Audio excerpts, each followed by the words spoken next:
আজি আমি Assam police SI 2025 মেলৰ এক্সপেক্টেড কাট অফটো ডিসকাস কৰিব গৈ আছো।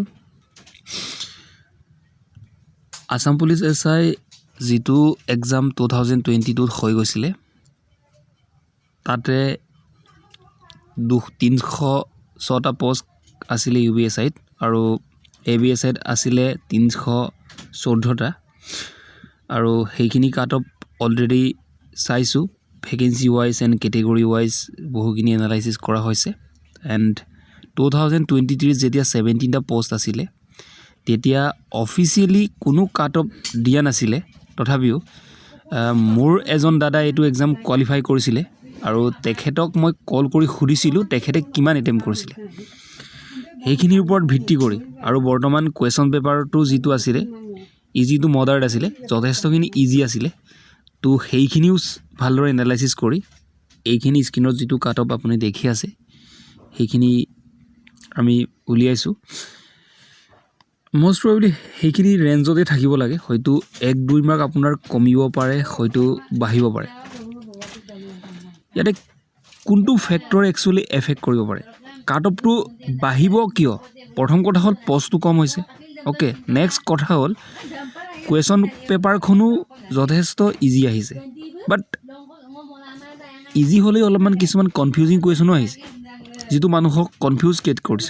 ক্ৰিয়েট কৰিছে একচুয়ালি এন্ড কিছুমান মানুহৰ প্ৰবলেম হৈ গৈছে যে 39টা আপোনাৰ ম্যাথছ এন্ড ৰিজনিং আহিছে যাৰ ফলত যিবিলাক একচুয়ালি ম্যাথছ এন্ড ৰিজনিং কমকে আহিব বুলি প্ৰেক্টিসটো কম কৰিছিলে জিকেট বেছি ফোকাস কৰিছিলে